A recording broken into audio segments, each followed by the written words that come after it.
पंडित जवाहरलाल नेहरू नाम तो सुना ही होगा। व्हाट्सएप यूनिवर्सिटी पर अक्सर आप सुनते होंगे कि 70 सालों में नेहरू और नेहरू के खानदान ने क्या क्या नहीं किया। भारत का बंटवारा करवाया, सरदार वल्लभ भाई पटेल को प्रधानमंत्री बनने नहीं दिया, धारा 370 हटने नहीं दिया और बहुत कुछ। कई सालों से नेहरू को कभी पटेल के नाम को लेकर तो कभी सुभाष चंद्र बोस के नाम को लेकर अपमानित किया गया। इलाहाबाद के 10वीं की छात्रा अर्जुन पांडे के नेहरू के ऊपर दिए गए इस भाषण को व्हाट्सएप यूनिवर्सिटी के छात्रों को एक बार जरूर सुनना चाहिए। बाकी पंडित नेहरू पर कभी विस्तार से बात करेंगे और उनके जीवनी पर और उनके इतिहास पर जरूर चर्चा करेंगे। आज़ादी के बाद नेहरू लंदन गए तो वहाँ के नेता विंस्टन चर्चिल ने भारत के प्रधानमंत्री नेहरू से पूछा, अब कितने साल हमारी जेलों में रहे? 10 साल से ज़्यादा, नेहरू ने जवाब दिया। चर्चिल ने फिर कहा कि तब तो आप हमसे बहुत नफरत करते होंगे।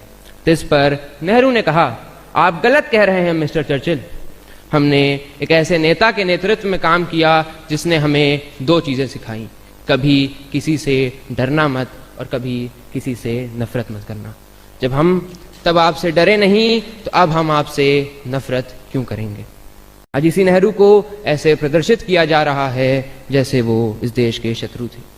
आलोचना और निंदा में जरा सा फासला होता है। ऐसा नहीं था कि पंडित जी की जीते जी आलोचना नहीं हुई।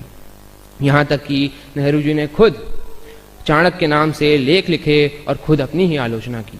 पर कहना ना होगा कि आज के समय नेहरू की आलोचना नहीं, शुद्ध निंदा हो रही है, जिसका सत्य से दूर दूर तक कोई नाता नहीं है।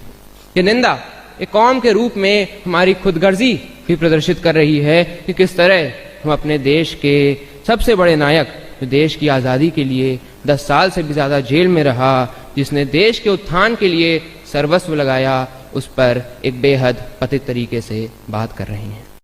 इंग्लैंड से पढ़ाई कर लौटा जवाहरलाल चाहता तो बड़े आराम से ऐशो आराम की जिंदगी बिता सकता था।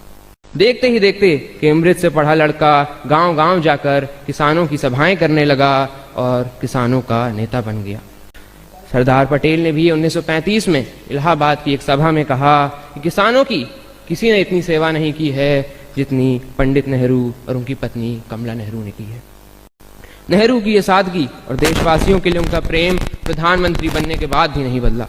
1960 के दशक में बांध परियोजनाओं का उद्घाटन वो अक्सर वहाँ मौजूद किसी मजदूर से कराते थे, जो मिट्टी में सने कामगारों के साथ बैठ जाते थे और उन्हें बताते थे कि तुम सिर्फ मिट्टी नहीं ढो रहे हो, तुम अपना मुल्क बना रहे हो। एक ऐसे समय में जब अधिकतर नेता देश को धर्म के नाम पर बांट रहे हैं, तब नेहरू हमारे नेताओं को सिखाने का काम करते हैं कि किस तरह बिना धर्म और जाति का नाम लिए बिना भी लगातार भारी बहुमत से 3 आम चुनाव जीते जा सकते हैं। नेहरू की मां स्वरूप रानी नेहरू का एक किस्सा मुझे याद आता है कि इलाहाबाद में अप्रैल 1932 में पुलिस ने उन पर लाठीचार्ज किया, सिर पर गहरी चोटें आई। बरेली जेल में बंद अपने पुत्र को इसके बारे में बताते हुए उन्होंने लिखा, एक बहादुर बेटे की माँ को कुछ तो उसके जैसा होना चाहिए। 15 अगस्त 1954 को वे कहते हैं, अगर कोई धर्म वाला ये समझता है कि हिंदुस्तान पर उसी का हक है औरों का नहीं, तो उसने हिंदुस्तान की राष्ट्रीयता और कौमियत को वो समझा नहीं है।